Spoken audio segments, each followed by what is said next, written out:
Okay, welcome to the Garden Club, y'all. And my name is Denise Dober, and I just wanted to give a couple of quick announcements before we start the program. If you want to be a member of our executive committee and help move these teaching garden and other activities that we're doing, please feel free to raise your hand, reply to the email that I send out to y'all and say, hey, our next executive committee meeting is Wednesday, the 5th of February, and we meet up here at 10 a.m. in this room, and if this room is busy, we meet in one of the other rooms down there. But we just sit around and talk about stuff we're gonna do, which I will turn it over to the next two ladies to talk about that.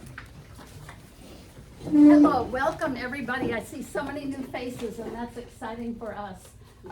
Raise your hands. Did you hear about this or see about this on Facebook? On Nextdoor? Or some other way? Well, what other way? How did you hear about it? The new email. Oh, the email. Gotcha. Okay, great, wonderful. I'm Karen Kerner. I'm part of the program committee. Before we start with Gwen Lingenfelter, let me give you a quick update on our next programs, upcoming programs. February 15th, the third Saturday, Gary Cooper is going to talk about a garden design overview, just kind of the high points, so that if you're creating a garden or reviving your garden, he'll tell you what to watch out for. He took Master Gardener training and he's been very active in the club.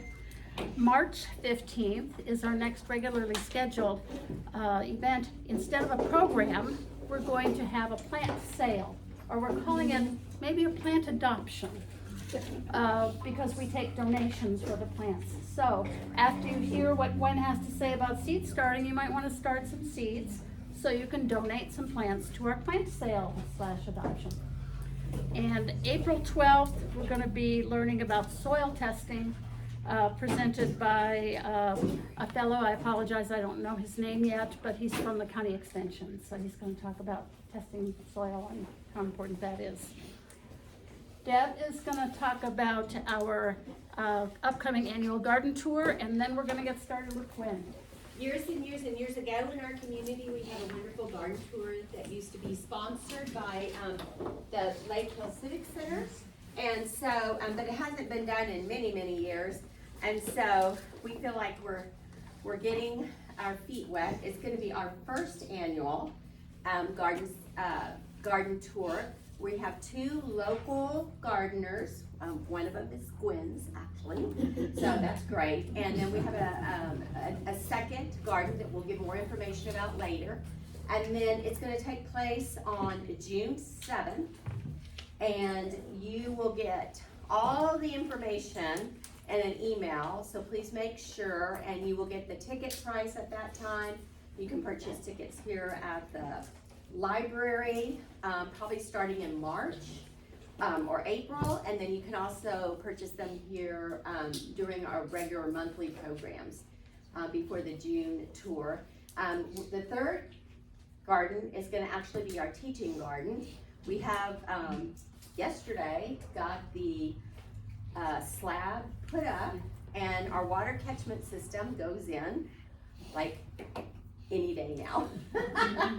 Soon as we can get it out of storage and over here. So that will be our third location, and we're going to do that one last because at that time we'll also have a reception with light refreshments. We'll have special raffle for that day, and all the information about the teaching garden here at the library. So we hope that you will consider joining us.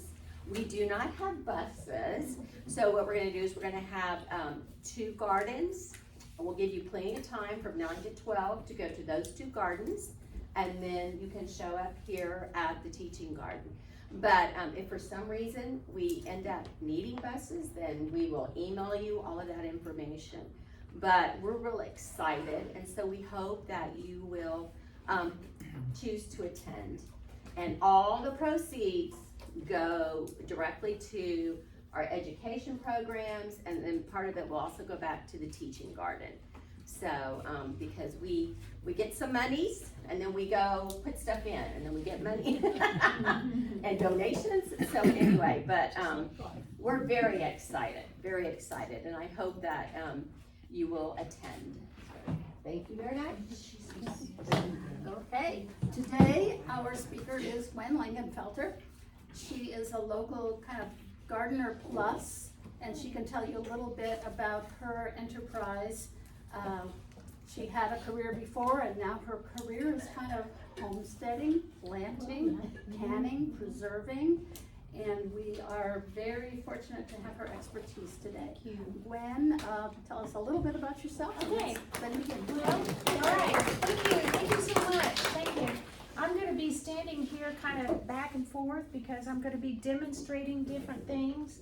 And so if I'm in the way of this, no worries, because I have this whole presentation and everything that I am saying is in the notes pages of the PowerPoint presentation.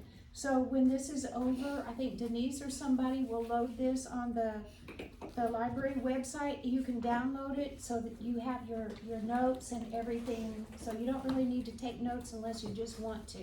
And we'll have the video on the YouTube channel, so if you haven't on YouTube, if you just search for Lakehills Library Garden Club, you'll see our channel, you'll see a bunch of videos from past presentations, one that she did, but this will be out there as well, and I will post a link to this presentation, so all you gotta do is download it. All that information, if you haven't received one of our garden, notes, it has all the places where we post and how to get to it and all of that. So if you want one of those, please take it with you. Okay, all right. So bottom line, planting seeds, you don't have to get it perfect, you just have to get it started. That's all, okay? All right, so, cartoon of the day, why are you so optimistic? Because I think we're gonna have flowers. Why do you think we're gonna have flowers? Because I'm planting flower seeds. Okay, there we go. All right. So, I have to tell you, I am not a certified gardener. I am not a master gardener. I'm not a professional gardener. I'm just a retired person who gardens a lot. That's it. And so what I'm gonna be doing today is telling you how the things that I do that make me successful. It may not apply to everybody, and there's all different kinds of ways to do things, and that's okay. This is just the way that I do things, all right? Now, I do a lot of gardening because I got tired of all the recalls in the produce section of the grocery store, and the waxes and the chemicals. And you get home and then the next day you open up your lettuce and it's rotted on the inside. I just hate that. And then also, you know, things just taste so much better when you pull them right out of the garden instead of from the grocery store. So I'm wanting, like Karen said, I'm wanting to get to the point where I'm growing 100% of my food in my garden 100% of the time, all year long. Now, I do more things besides just gardening. These are the kinds of gardens I do. But then we also do a lot of composting, which is better than buying bagged compost. And I've recently learned to do bokashi composting, which that would be a different lesson. I also do the worms, which they don't take much time, and they're kind of cute, right? And then I also have 3 honeybee hives, and I peeked in on them the other day. They're doing fine, even with the cold weather. And then I do meat chickens, laying chickens, and feeder calves. So that's why I do it. Now, why would anybody want to start seeds? How many of y'all already start seeds? Okay. Okay, quite a few. Okay. Now, there's 4 good reasons that I know of to start seeds. And you'll notice I'm following my notes because I don't want to. Okay. Swipe it. Swipe it. Right. There we go. Other way. There you go. Oh. There you go. There we go. Fully Okay. qualified. All right. So, you're probably really not gonna have much luck if you take your tomato seeds and you go out after the last average frost date in our part of the country and put them in the ground and expect them to grow. And the reason for that is because our last frost date is March 2 for this area, for Lakehills.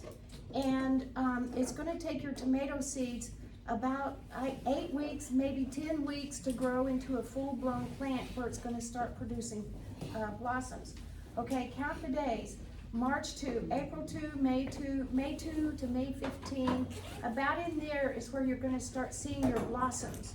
And your blossoms is what's producing the fruit. Well, guess what? Last year, May 15 was our first 90-degree day. And after May 15, we had 4 100-degree days, and all the blossoms are falling off. And so if you're starting your tomato seeds outdoors in the garden after March 2, you're not gonna have a harvest. So what you do is you start your tomato seeds indoors, and then that gives you, like at the beginning of January, middle part of January, and then that gives you 6 or 8 weeks for them to become good tall plants. And then after March 2, you go put them in the ground, and then you're having tomatoes by middle April, end of April. So you're getting a harvest before the real extreme heat starts kicking in. So what you're doing is you're basically extending the growing season by starting your seeds indoors. By the way, I also restart seeds at the beginning of July so that I can be putting those tomatoes in the ground mid-August and have a second harvest of tomatoes. Okay, so that's one. Okay, save money, yay. So I can go to the nursery or to the big box store and I can buy a tomato plant. $5 to $10. But I want 16 Marzano tomato plants. So 16 times 5 is $80. Or I can buy a packet of seeds for $5 and I can get way more than 16 plants out of it. So I just saved $75. So growing from seed really saves money, especially if you get into seed saving later on. Oh, variety of crops. Here's my first demonstration. The big box stores and the nurseries, they have a very limited variety. I can very rarely ever find San Marzano or Abe Lincoln tomatoes at the nurseries or especially at the big box stores. And I can also very rarely find those kinds of seeds. But here's Baker Creek heirloom seeds. And this one, I've marked the pages. This one, when you scroll through to the T's for tomatoes, I know I'm picking on tomatoes a lot here today. When you scroll through to the T's for tomatoes, there's 59, I counted them, there's 59 varieties of tomatoes in here. And you should see them, some are huge. Look at these are really cool looking tomatoes. I'm gonna pass this catalog around, but my Abe Lincoln tomatoes are in here. There's some that are purple, big, beautiful purple tomatoes. There's some that are black. So I'm gonna pass this around. I'm gonna start at the back and end up back at the front. And guess what? That's just one seed catalog. There's also Johnny Seeds, Gurney Seeds, Jung Seeds, True Leaf Market, Siskiyou Seeds, Pine Seeds. You can find seed catalogs just online. Just order them and they send them to you for free. You know, so you can pretty well always find what you need in one of the seed catalogs. And I like some of the online, like Johnny Seeds online. You can find anything in there. And then, of course, there's nothing at all quite like putting a little bitty seed in the ground and watching it bloom when it first starts picking up. I don't have one right here. When it first starts picking up, it just kind of, just like that. It's so cool. And then it grows into something big and beautiful that you can eat. It's wonderful. Okay, so that's why you should start seeds. And so, as a result, I'm going to talk about 6 topics today. You wouldn't believe that some seeds need to be prepared before you put them in the ground. And we're going to talk in depth about preparing your seeds for planting. A lot of times you plant seeds, they don't germinate and you don't know why. Well, there are certain reasons why, and we're gonna get into some of that. And then, you do the seed preparation, whether you're planting your seeds indoors or you're planting them outdoors. It's the same seed preparation. And then if y'all are game for it, I'm going to show you a little bit about starting seeds for sprouts, starting seeds for microgreens, and starting seeds for hydroponics, if you're game for it. Yes. Okay, Yes. so let's talk about prepping seeds for planting. Okay, a lot of seeds don't need to be prepared, especially like small seeds. You know, small seeds are just like that. But some seeds do need to be prepared for planting. Some need to be tested for germination. Some seeds need to be soaked. Some soaked for 3 to 4 hours, some overnight. Other seeds need other types of prepping before you can plant them. And the reason for prepping your seeds for planting is to ensure a higher germination rate. You really want to try to get a high germination rate. And so how do you prep your seeds for testing? Well, number one, you may have seeds laying around forever. I do. I have some that are 3 or 4 years old. And you have the option of planting them out in the garden and then waiting 3 or 4 weeks, 2 or 3 weeks to see if they're going to germinate. And if they do germinate, great. You've got that space in the garden that is used and things are growing, and that's cool. But if they don't germinate, you've just lost 2 to 3 weeks in the garden and you've wasted the garden space that could have been used for something else. Another option is to test them for germination before you actually plant them. So how do you do that? So here's a demonstration. Here's my next demonstration. Okay, so this is a Ziploc baggie with a paper towel, and I've written on the baggie January 16 of 2025, broccoli, and the seed packet I took these seeds from was for sale by November of the year 2022. So these are older seeds, and what you do is you dampen the paper towel. I'll take it out of here so you can see. You dampen the paper towel. Can you tell it's kind of damp? My fingers are wet.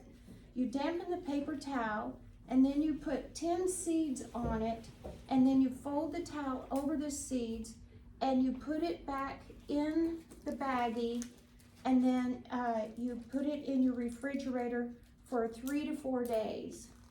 Now what happens is that if these seeds, if every one of them sprouts or germinates, then you know, because you have 10 seeds here, you know that you have a 100% germination rate. But if only 5 of them sprout or germinate, you know that that packet of seeds has about a 50% germination rate. So if you have a 100% germination rate, then you can take your container that you're fixing to plant in, you can plant 1 seed per hole. If you have a 50% germination rate, then you can plant 2 or 3 seeds per hole. So that's how you test for germination. If none of them germinate, pitch it or feed it to the chickens. Don't waste it. Feed it to the chickens, right? Okay, so that's that. Now I just did these on the day before yesterday, so these aren't germinating yet. I should have done it a couple of days earlier. But that's how you test for germination. Okay, soaking. Not all seeds need soaking. Certainly not the really tiny, small seeds, but some seeds are huge. Some seeds are hard. I have samples of both right here. These are garden beans, and these, you can pass these around. These are very, very hard. Your thumbnail won't even penetrate the seed coat. So I'm gonna pass these around. We'll start at the back and come back to the front. Okay, so those are really, really hard seeds. And then these right here, these are huge. These lima beans, these are huge. I know y'all have probably seen lima beans before. They're huge. And so And they're also hard also, but it could be because these are several years old. But at any rate, a lot of these types of seeds, the larger and hard ones, they do benefit from soaking before you're actually planting them. Some other types are vine crops, pumpkins, zucchini, cucumbers, corn also benefits from soaking a little bit before actually planting. Okay, so here's something else. This is 2 packages of lima beans. Both of them are Ford Hook lima beans. And guess what? The burpee doesn't have any reference at all to soaking before planting. But it does say that the germination is 7 to 14 days, okay? Well, this one, same bean, same variety, but it's from Ferry Morris. And on the back of it, it says soak seeds overnight in warm water. This one, the germination is 6 days, where this was 14 days. So that should tell you something, that some companies will tell you to soak and others won't. But it also tells you that if you soak them, you're gonna have your germination is gonna be a lot sooner. So it's really kind of up to us to determine whether we want to soak our seeds or not. It's never gonna hurt to soak your larger seeds. And you put them in warm water and leave them out. Yeah. So the small ones you put in the fridge, the test with the paper towels go in the fridge overnight. Yes, But the others, yes. you leave out. Okay, Yeah. so you leave out. Yeah, you can just put them just like just in something like this and just soak them overnight. I always soak mine overnight when I'm soaking. Okay, now, what does it do? What does soaking them do? Soaking them softens the seed coat, which will allow the water to penetrate more easily. And so when the water penetrates more easily, that's what initiates the germination, okay? You use, like you said, you use clean water. It needs to be room temperature or slightly warmer, certainly not hot and not cold. And if you do see some seeds that are floating, those, after you've soaked them overnight, those are dead, pitch them, give them to the chickens.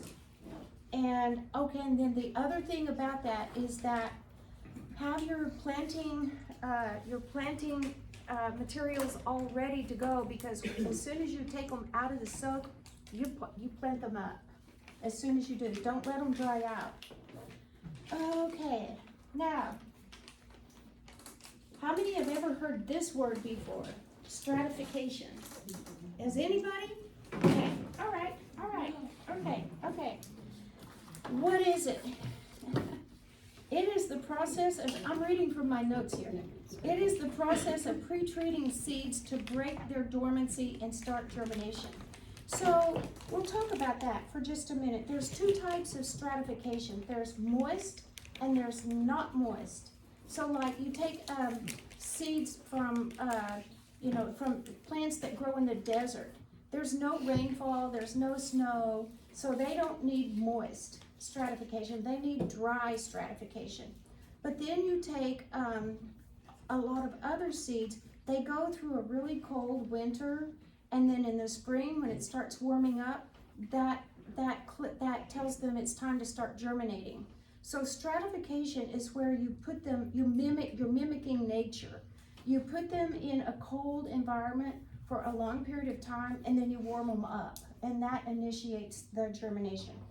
Now, how do you know what needs to be stratified? Okay, I have a list, and I'm going to share it with you. I got this from this academy that I'm in, and this particular section was how and why to cold stratify seeds. This list is herbs, okay? And so things like rosemary, sage, thyme, lavender, lemon balm, fennel, just a few. You can see this is a very long list. And so I'm going to give this list to Denise to put on the web. Okay. And so now that's herbs. I have another list. This one is flowers. So a lot of people like to do flowers. So this is a list of flowers. Coneflower, violet, aster, a lot of fuchsia. A lot of these I haven't even heard of. I do more veggies. How about a beard tongue? Okay, there's another list, okay? And then I did find another list from a different source. This one is Fedco's Herb Planting Guide for 2025. And this one, you can see it's got a lot of herbs on this side, and I've highlighted, I don't know if you can see, I've highlighted several over here that say that you do need to stratify this. And so I'm gonna be giving this to Denise to put on the website for y'all. Okay, so that's stratification, and let's do another term.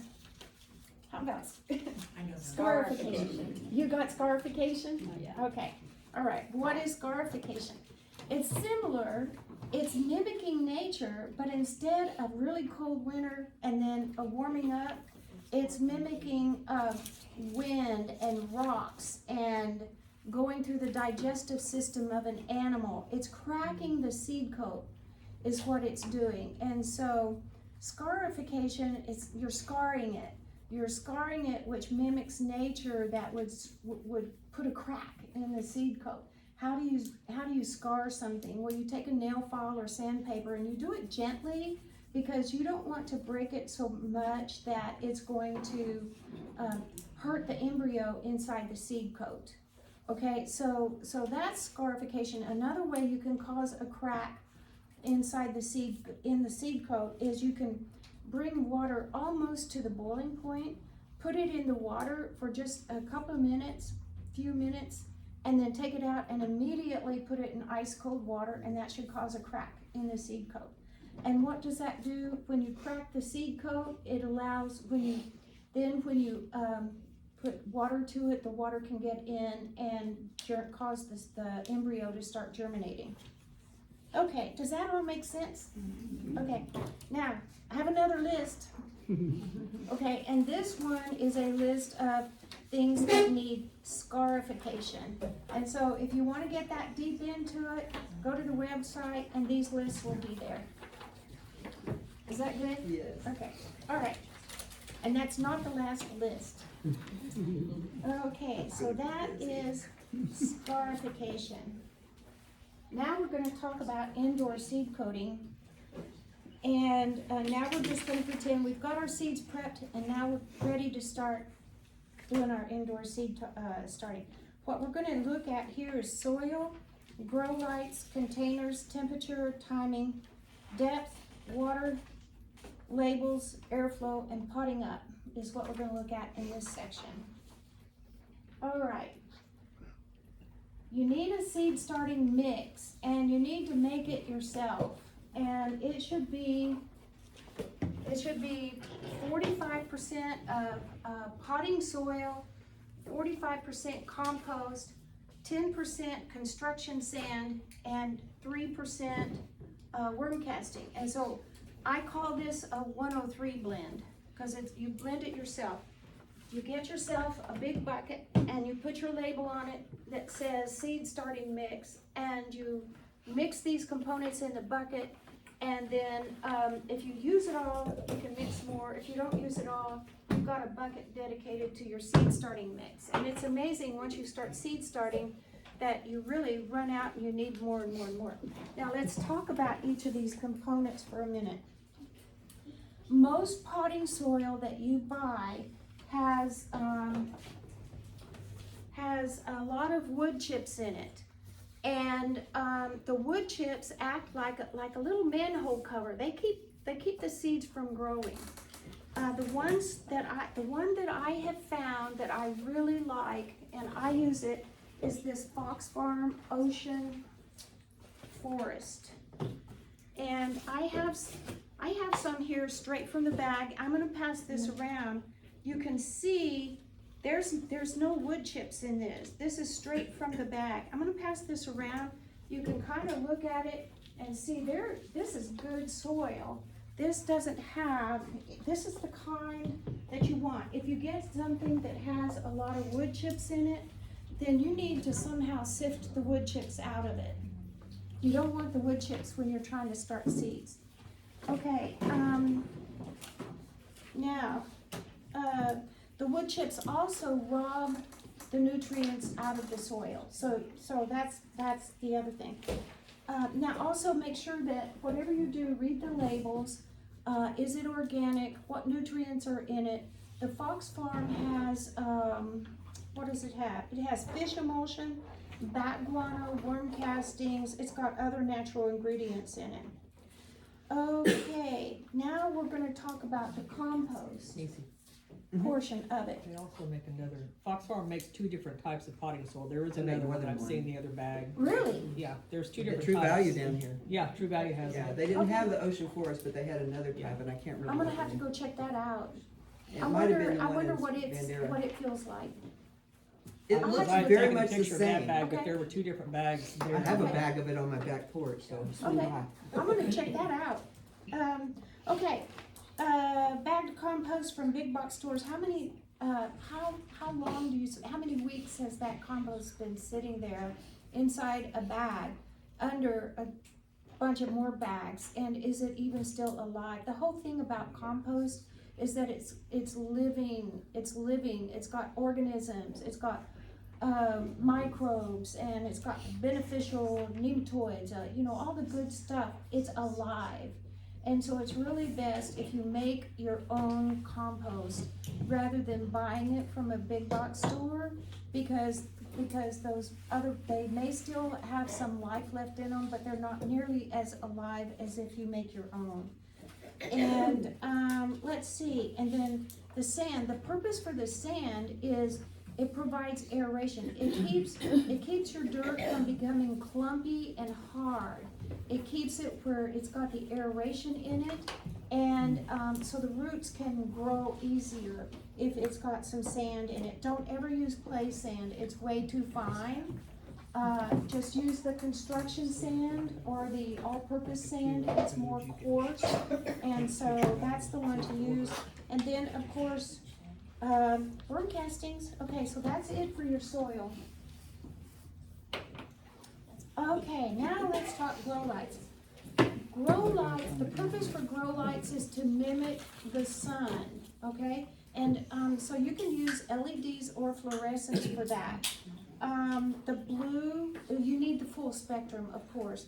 What the blue does is the blue is important for strong root growth as well as photosynthesis. The red encourages stem growth and flowering, and the green and the yellow help with photosynthesis, but the green and yellow also somehow penetrate down to the lower canopy of the plant, and which allows more energy to go into the growth of the plant. But even so, the grow lights don't mimic, they don't have the strength or the intensity that the sun does. So normally when you're growing plants outside, vegetables are gonna require 6+ hours of sunlight a day. But if you're using grow lights instead, you need to double that. You need 12 to 16 hours a day. Now the next thing is there's a big difference between the fluorescents and the LEDs.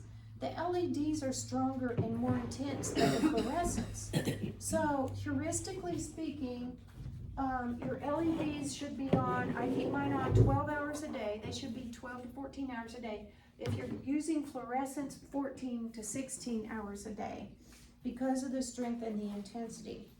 Okay, now also about grow lights is how far away should they be above the plant? Well, the fluorescents are not as intense as the LEDs, so the fluorescents should be 1 to 2 inches above the plant. I got this from the Academy also, this chart.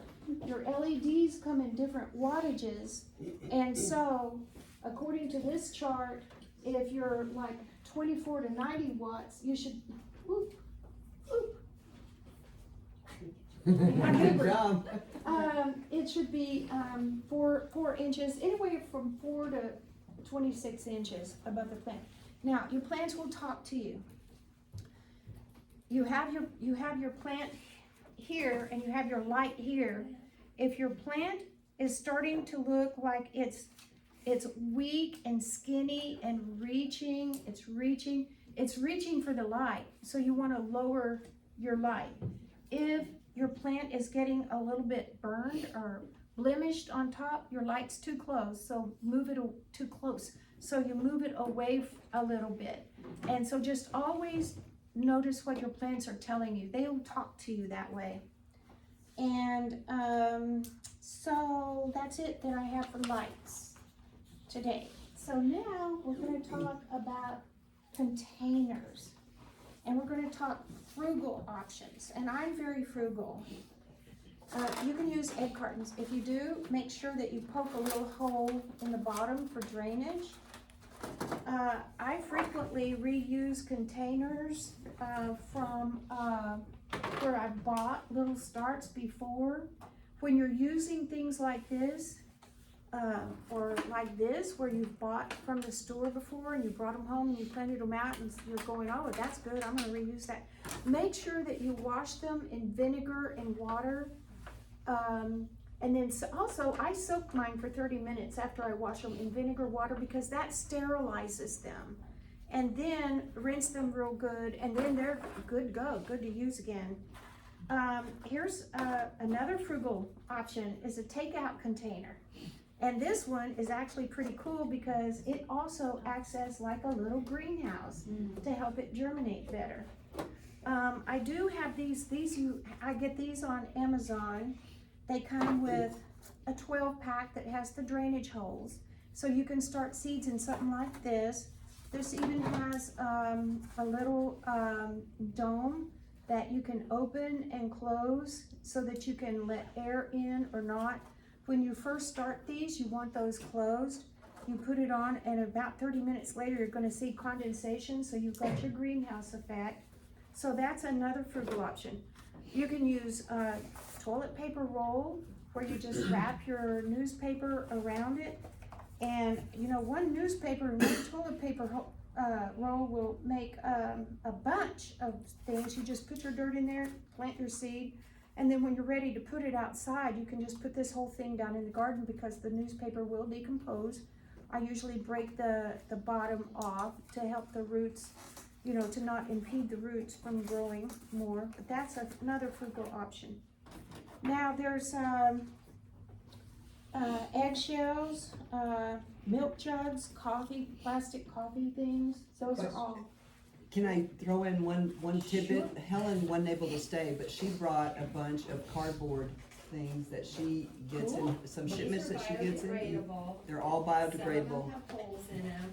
And they're free to whoever wants to take them with them. I cut them, like, Cut 'em some up. are real small, some are large sections, I cut them apart.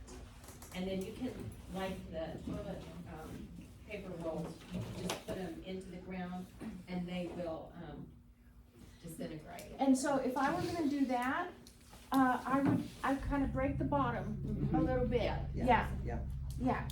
Okay, now I have some not so frugal options. Oh, sorry.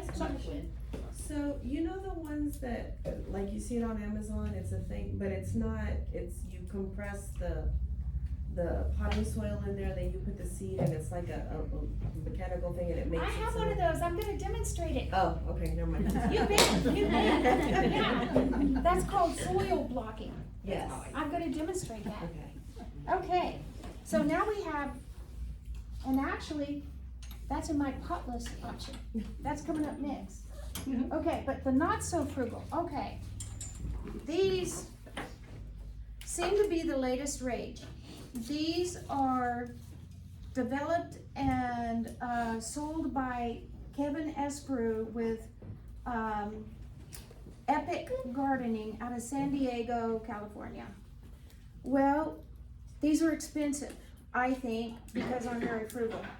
This 6 cell comes in a 6-pack for $20, and the 4 cell comes in a 4-pack for $20. So yes, these are expensive, but why would anybody spend that much money on these? Well, look.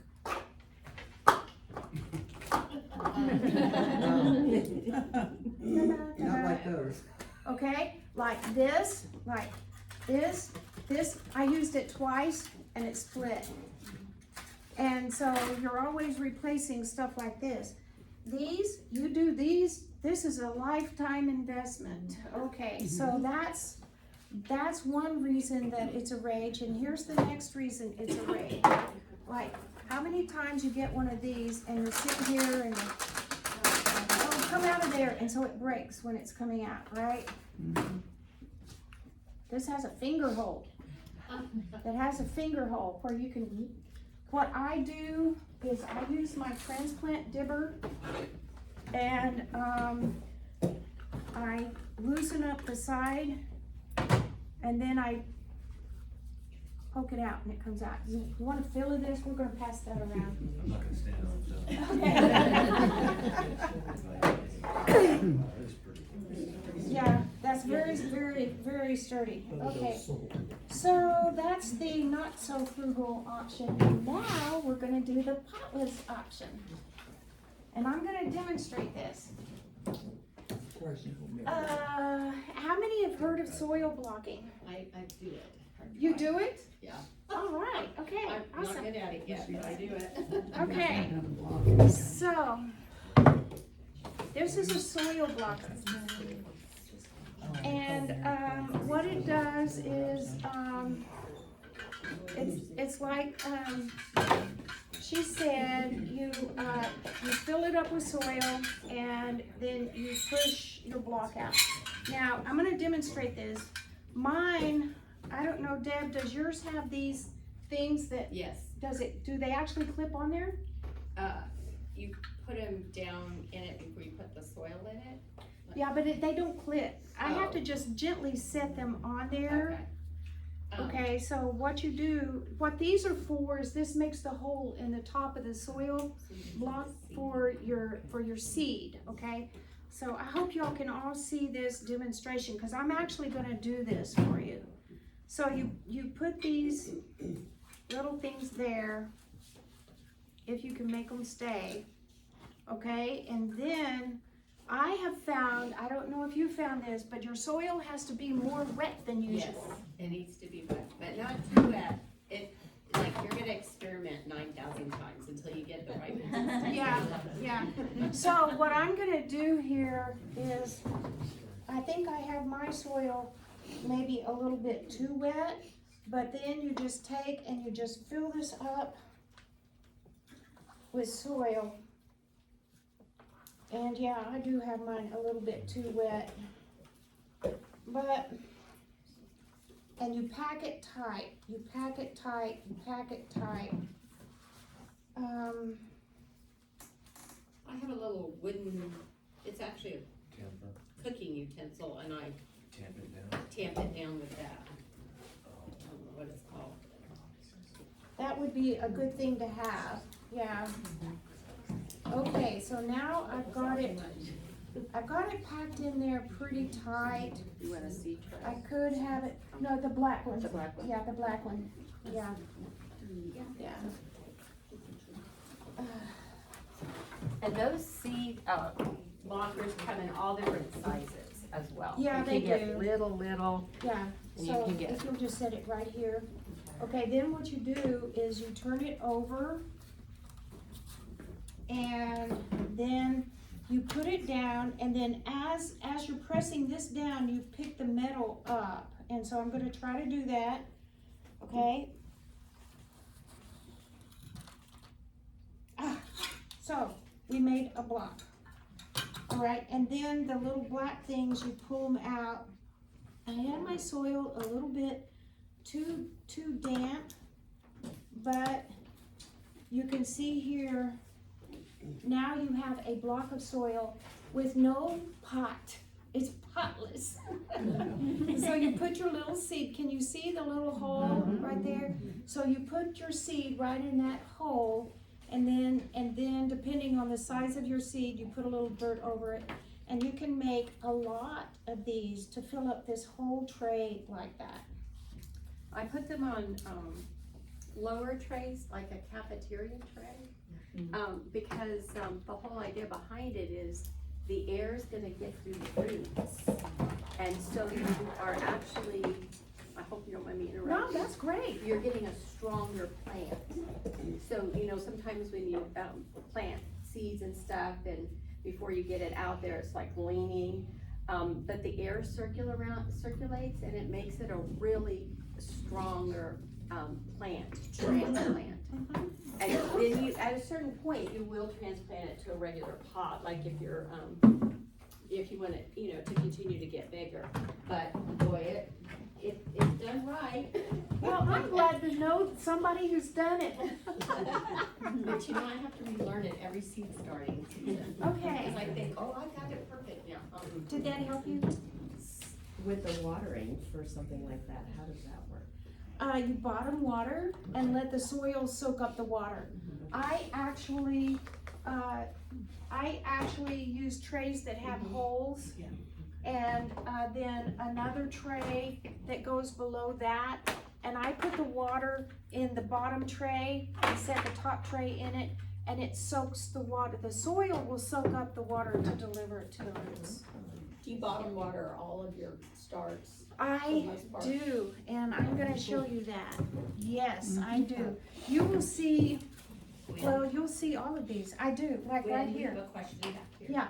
Could you just tell us, where do you get those lime green, the thing you just showed? I got these from a True Leaf Market.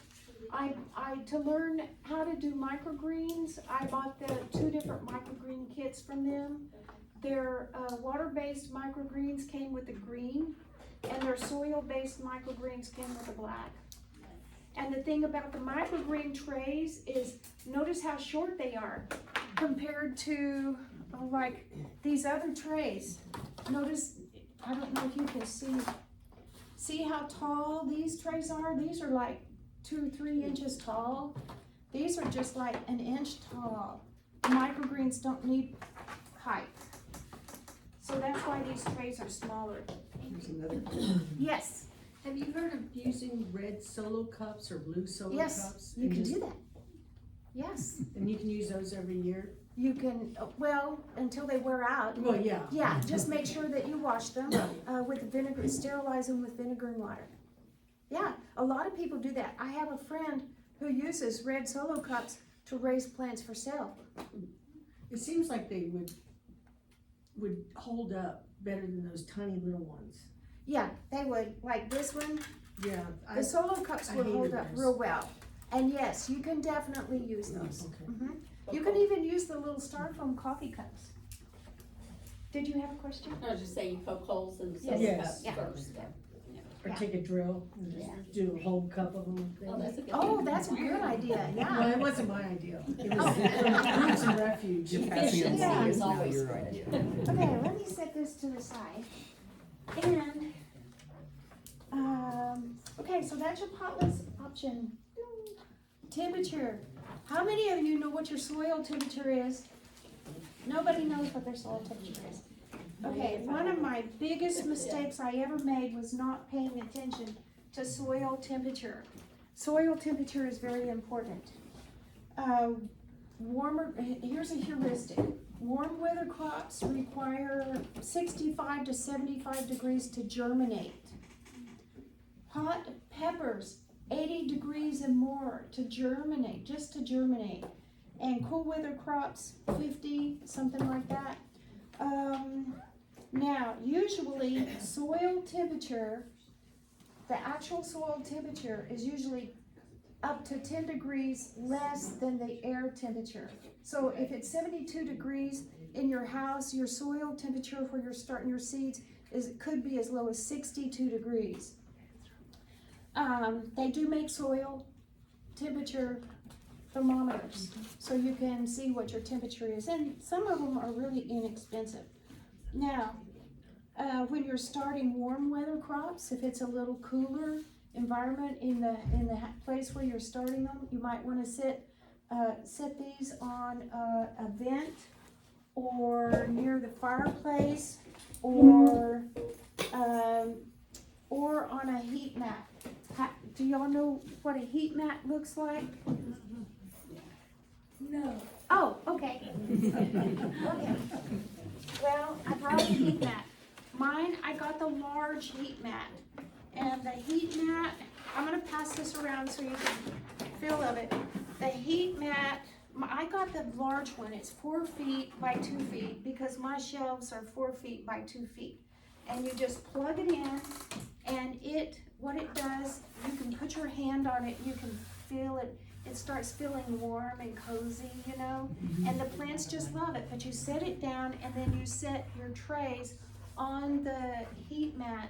And so for your warm weather crops, if you find that your temperature is down around 62 or something like that, you're probably gonna wanna set it on a heat mat. They make smaller heat mats. Heat mats don't have to be this big. Did y'all want this to pass around to look at closely? It's got a lot of writing on it. Okay. All right, so we won't do So that. what controls the temperature of the heat mat? It's just constant, and it's gonna be just a constant temperature. Isn't it like And- 70?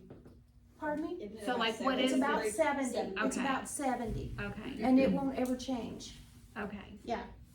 Okay, now, you never use a heat mat for cool weather crops.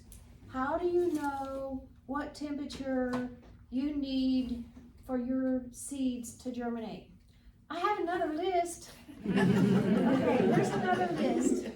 Okay, but this list is 5 pages long. Okay, and this list, I think I got this one from the Academy also. The 3rd column on this list is what temperature the seed needs to be to germinate. So, for example, Brussels sprouts, 45 degrees. Cabbage, 45 degrees. Carrots, 45 degrees. There's a range on here. Of course, I'm giving you the extremes. When you go back here and look at, well, let's look at okra. Where's the okra? I was surprised. Okra, 80 degrees. See, this is a big range, 80 degrees, 40 degrees to 80 degrees. So you really want this chart. And when you're doing your seed starting, you really want to know what temperature your soil needs to be at in order for your seeds to germinate. It's really important. That's another one for you to upload. Okay, so if you're doing cold, like you wanna put in your cold weather crops, obviously in the fall for here. So you're gonna be starting your seeds in the summertime, so you put them in the refrigerator? Is that what you're doing? or- Well, okay, so right now, you can put your cool weather crops in the ground right now. Okay. You should be growing those right now, because we're cold right now, and that'll Okay. be just fine. If it dips way down below freezing, like it will later this week, just cover them, but just keep right on growing them. Now, for fall, I would,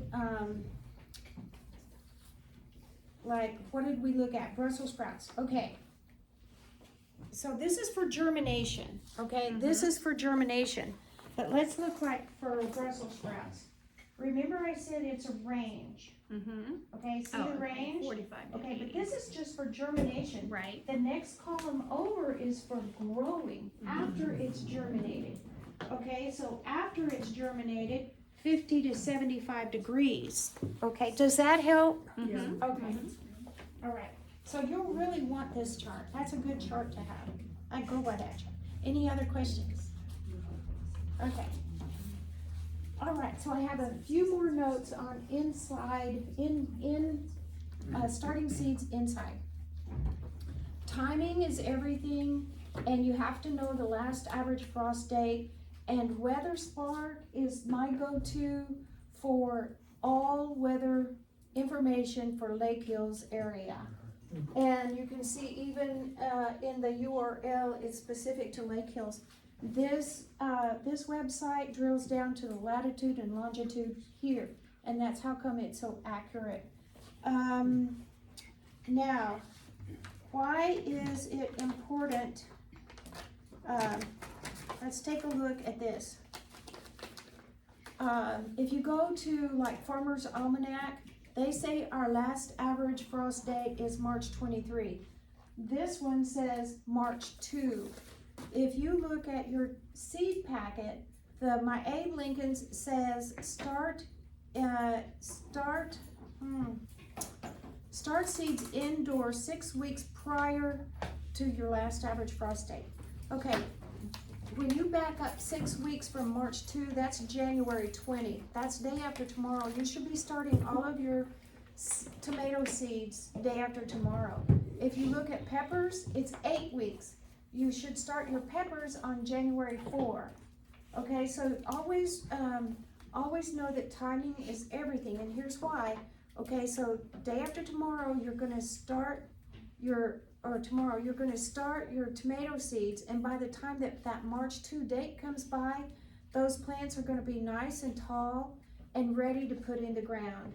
So, and that's why the timing is everything. If you went by a different website like Farmer's Almanac, who says March 23, then you back up from March 23, what would that be, like the middle of February to start them? And so you start in the middle of February, and yet it's only 2 weeks until you can put them outside, until it's time to put them outside, really, for our weather. So make sure you're following a good source for your first and your last average frost date, and then follow your seed packet information on when you want to start your seeds. That's really important. Timing is everything. Now I'm anxious, I'm 2 weeks behind. You know what? Mary Alice also very anxious. But guess what? Yeah. That's okay. Are you talking about for your peppers? For everything. Oh, no. Your tomatoes you can do day after tomorrow. You're just fine. Yeah, I didn't see. She's gotta prep them first. Yeah. Yeah. Do all that. You soak them overnight. There you go. Yes. I do have to say that the old timers in the hill country have always said, and I've learned this, it's been passed down in my family generations, that as soon as you see a mesquite tree bud, you can put your plants into the ground. And I have to say, it has never failed me, never. So I have heard that too, Debbie, but where do we have a mesquite tree around here? Oh, I have Exactly. a lot up near where I am, on my property above the lake. So, Oh, yeah. okay. Yeah, so, and I watch it religiously. I You need to have several. post when they bud, so we're. Yeah, exactly. Sit down. They're pretty little light green, little buds, and that's when I know, okay, it's safe. So, Okay, awesome, thank you. Okay, next is depth. If you have the really super tiny seeds, you just put them on the top and barely touch them into the dirt.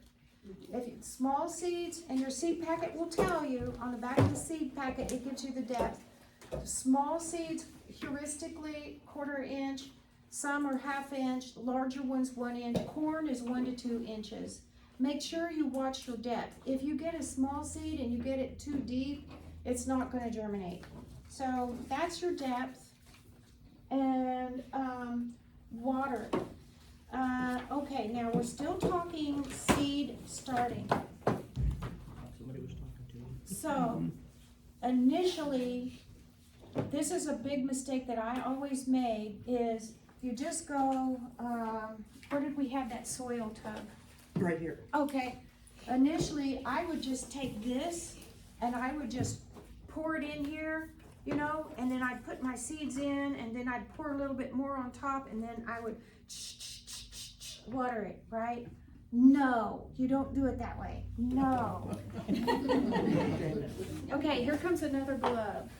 All right, so what you do is you want when you're ready to plant, you get your bucket and you put water in it, and you mix it, and notice I even use a stir stick. I use a paint stick. You stir it, and you get all of the dirt moist. How moist do you get it? You get it moist enough so that, now y'all already saw how loose this is as it comes out of the bag. This one, I pre-moistened it. And so what you do, it may have dried out a little bit, is, let me just kind of mix it a little bit more. You get it moist enough so that when you grab a fistful of it, hold on this tray, and you open your fist, it holds its shape. Okay, that's how moist you want it. You don't want it dry, and You don't want it so wet that when you squeeze, water comes out. You don't want that. You just want it moist enough where it'll hold its shape. You got it? Okay, now why do you want it moist? You want it moist because the seed needs moisture to germinate. So you get your soil moist like this, then you put it in, and then you get it all nice and in there. Then you put your seeds in, and then if you need to add a little bit more to it, then you can do that. Okay, once it's planted, once it's planted, I'm gonna use this one to demonstrate this. Once it's planted, and by the way, I like these for seed starting better than any one of the others that I've ever done. And I can bottom water in the tray instead of here. But once you've got your moist soil in here, you've got your seeds in, get your mister bottle, mist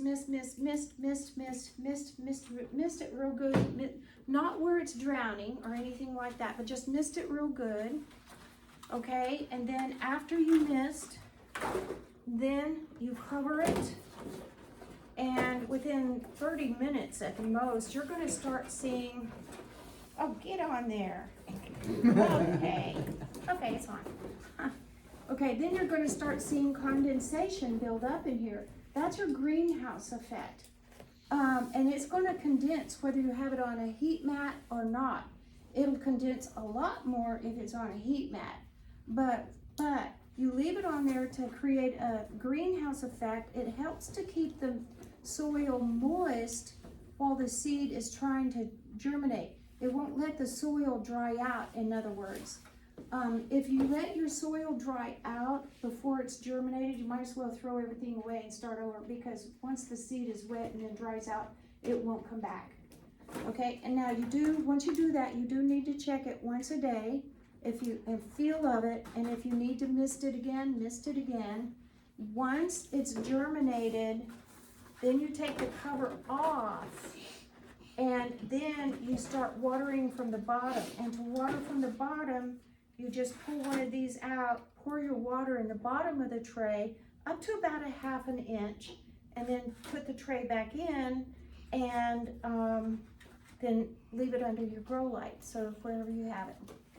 Okay, that's watering, and that's the dome. Oh, and I know a lot of people are concerned about bottom watering, but the soil will actually soak up the water and deliver that moisture to the roots. And so it's worked out. Well, this one, see how it works out right there. Okay, so that's watering. Am I taking too long? You got Okay. another half hour. Okay, labels. 25 minutes. These you get them in bulk. You notice I use them. This is, you always need to label with the crop, the variety, and the date that you planted it. Now, I also am old, and I like to have things at my fingertips. So I also add paper labels, and my paper labels say the date that I planted these and when it's supposed to germinate. So for example, let me just pull this out so I can show you. I planted this, it's a rainbow sweet bell peppers. I planted them on January 12th. They are supposed to germinate on day 7 to 21, so that would be January 19 to February 2. I'm supposed to toughen them up on February 23, harden them off on March 2, transplant them out on March 9, and then harvest between 60 and 69 days on March 13 to April 12, or depending on which date I'm coming from, May 9 to June 8. So I put all that on my piece of paper, all of that information, because then as I follow this through its life cycle, I know what today is, so I know where I'm at on this. If I label it like this, I forget. And then I forget to harden them off, and then I forget to transplant them outside, and then I don't even know when am I supposed to harvest this stuff, you know? So that's why I do this intensive labeling. What? When they turn red. Not green. Good point. Okay, but you get the point. You need to label the stuff. Okay, and then one more thing about airflow. When you take the dome off and you set this, and you're inside under the grow lights, put an oscillating fan on it. What the fan does is the fan mimics the wind, and it blows them around and it makes them stronger. They get stronger and stronger, okay? And so put a fan on it to mimic the airflow. Remember, you're mimicking nature when you're starting seeds inside, and so you really do have to think of everything.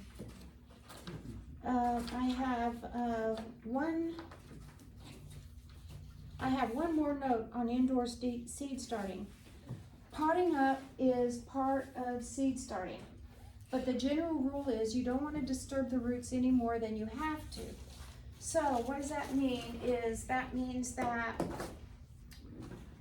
you can start seeds in small cells, you can start seeds in large cells, or you can start seeds in small cells and pop them up to large cells. Okay, so why would you do either of these?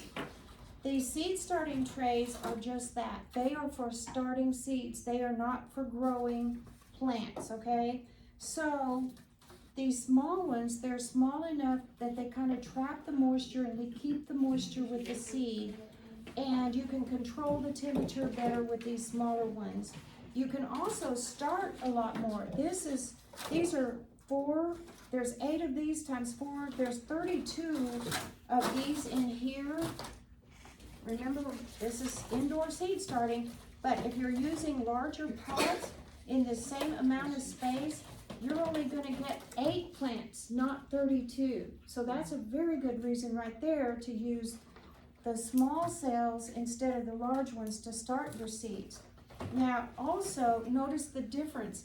The amount of dirt that you have in here is a whole lot less than the amount of dirt in here. So you're using a lot less dirt. And guess what?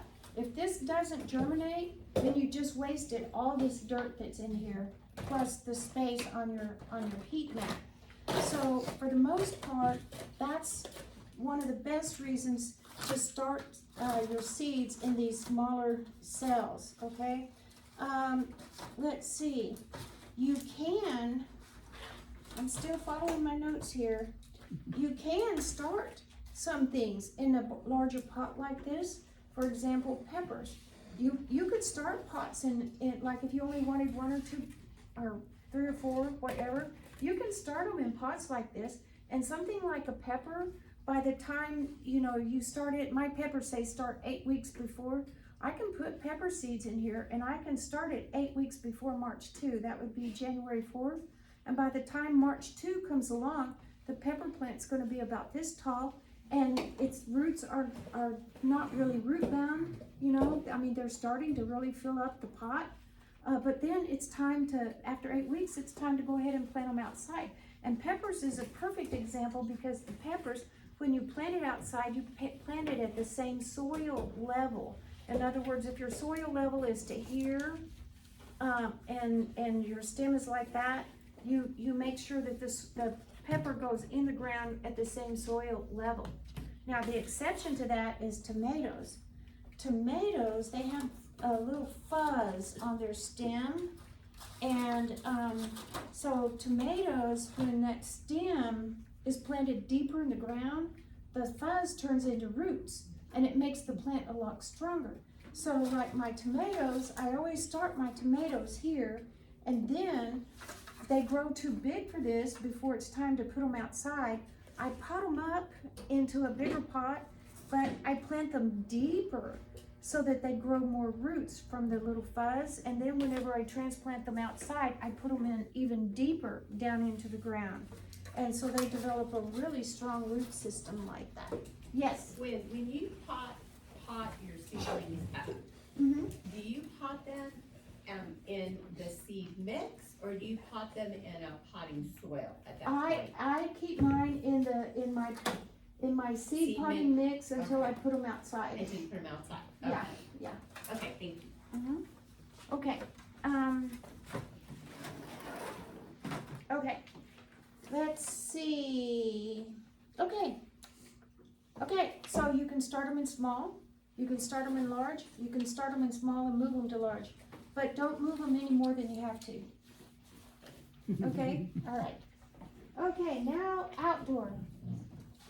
Okay, we're gonna look first at the benefits of outdoor direct sowing.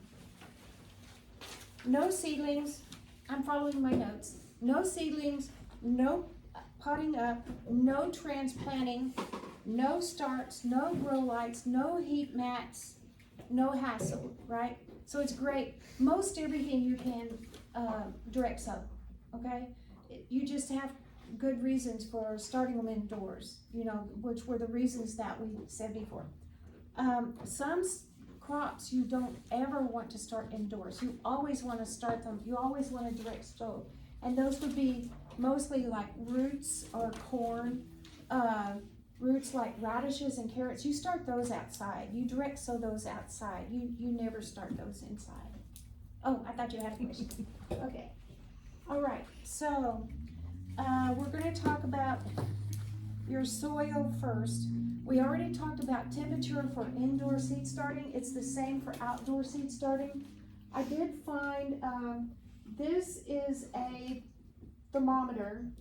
So it measures temperature, pH, sunlight intensity, and moisture. This one only does temperature. This one's $10, that's $33. So you can get different types of thermometers. You could even use your kitchen thermometer if you wanted to. You know, I mean, it's a thermometer, right? But you do want to make sure that, back to this chart for germination rate, you want to make sure that your soil is ready, is the right temperature for you to plant and assure you a good germination rate. Your pH, this is a biggie. Every seed or every plant has a range of pH. Most of them fall at 6.0, and so as long as you're keeping your pH at a 6.0, most everything will germinate. If you're trying to plant something into a soil that is a 8.0, you're going to have a tough time with that crop. So make sure your pH is right. Now your soil, it's I'll call this one a 103 blend also, excuse me, but it should be 1/3 your garden soil or topsoil, 1/3 your compost, we already talked about compost, and then 1/3 your construction sand. It's a little bit different than the 103 blend for your starting mix, but still you need those components in your soil for the nutrients and the aeration in the soil, plus worm castings. The worm castings provide good nutrients. And preparing the seeds for planting is the same as for indoors, soaking, scarifying, stratifying. Okay, now I'm going to talk about the method I use to actually sow my seeds outdoors. Okay, then we're going back to get your soil wet. Don't put seeds into dry soil. Get your soil wet, wet it down, use a water hose, get it wet, don't drown it. Again, get it to where when you pick the soil up and squeeze it, it doesn't drip, but when you do this, it keeps its shape. Okay, it'll keep its shape.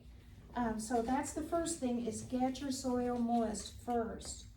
Then the next thing is place, if you're going to use garden structures, place your teepees, place your cattle panels, place your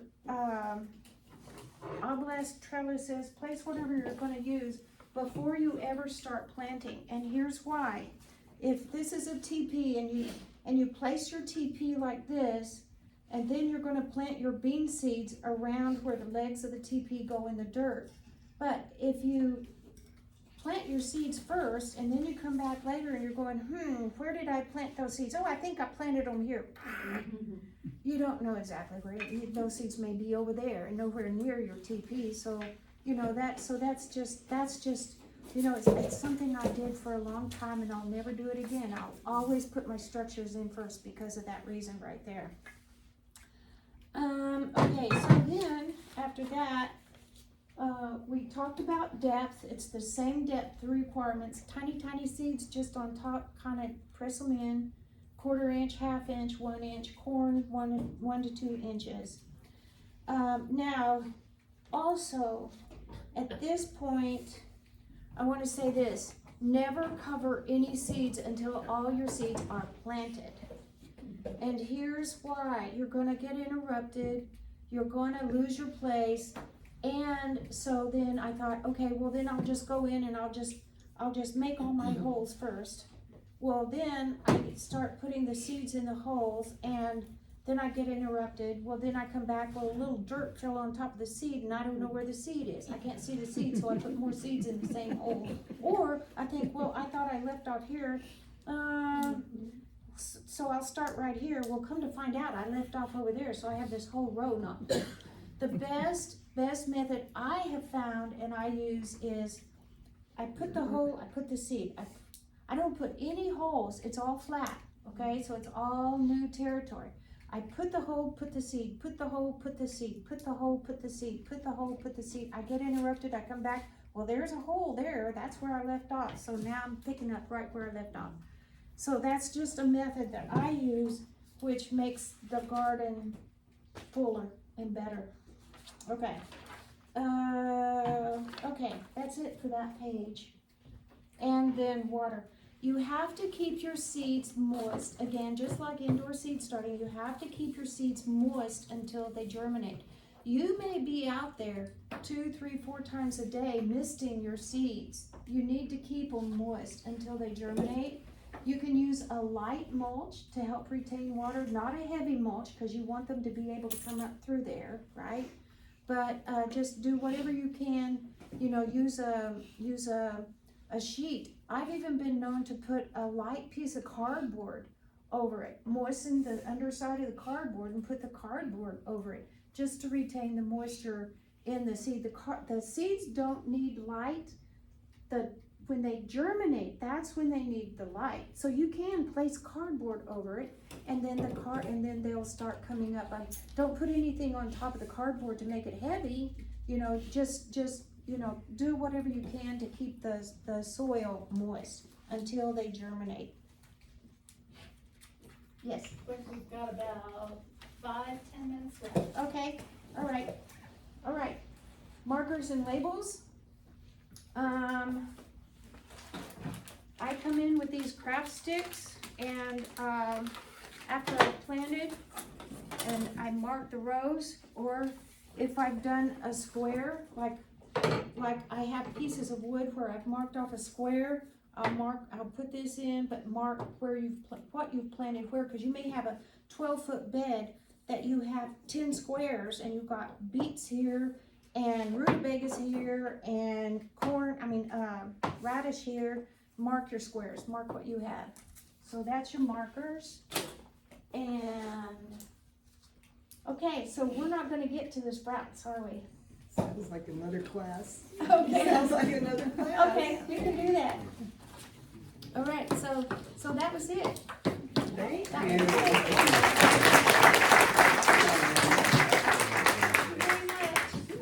Thank you.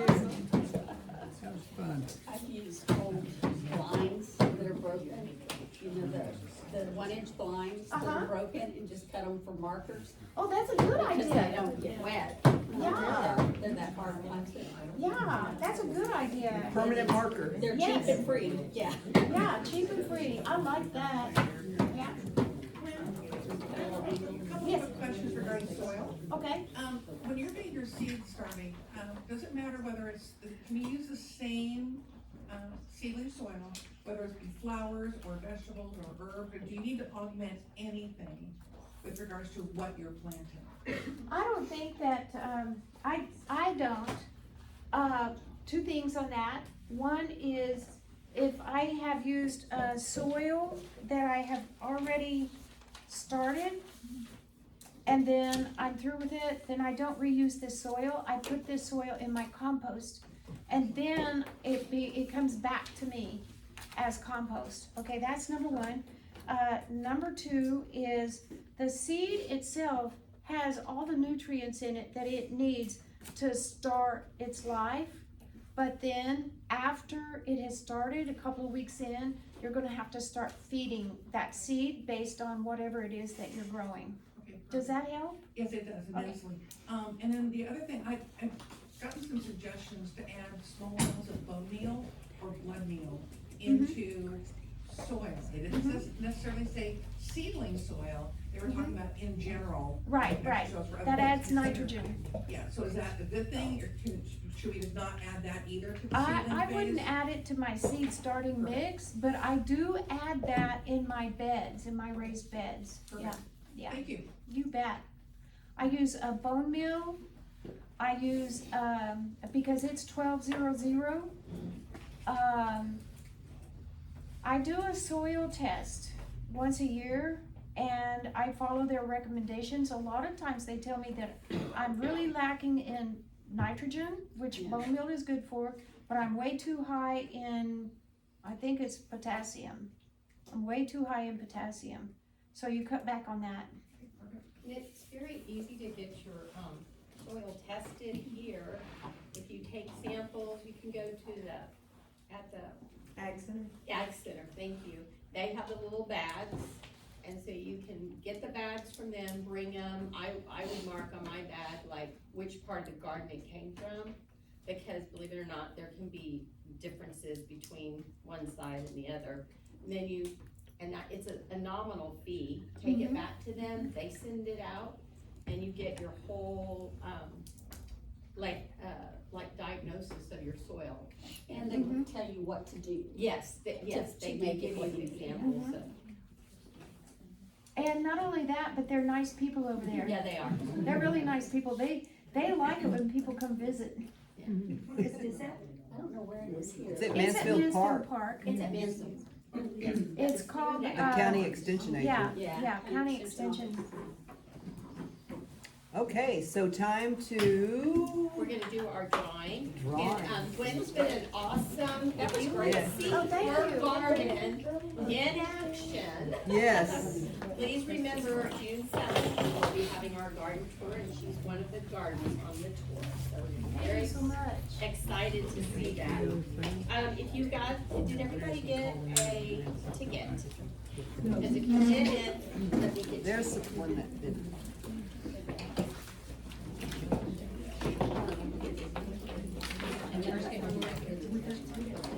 Thank you for the paper. Hang on. In Mesa. So I was in Buffy.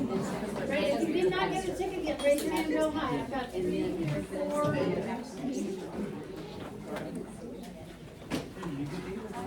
so I did this. Here's number 3.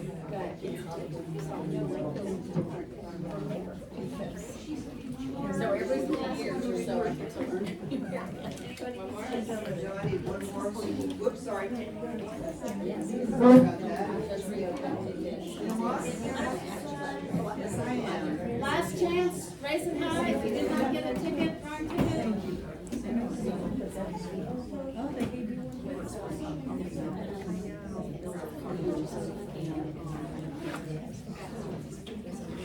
Who's drawing? We'll ask Gwen to draw. Okay, these are things that you might be able to use for your seed starting project. The only thing is I could not find reasonably priced, soil temperature thermometers. So you're just getting an outside thermometer, so you know what it's like outside your garden. Okay. There you go. Okay, number 641378. 378. Here we go. Yeah. Here we go. Okay, Gwen, two more. Two more? Okay. Two more. Congratulations. Grab one, not several. Thank you. This ticket number is, let me read it correctly, 108866. Oh, Jerry! Yay! Jerry! Okay, and last one. Okay, here we go. Okay, is that one? Yeah. Yes, it is. And this number is 641377. We were in the right place in line.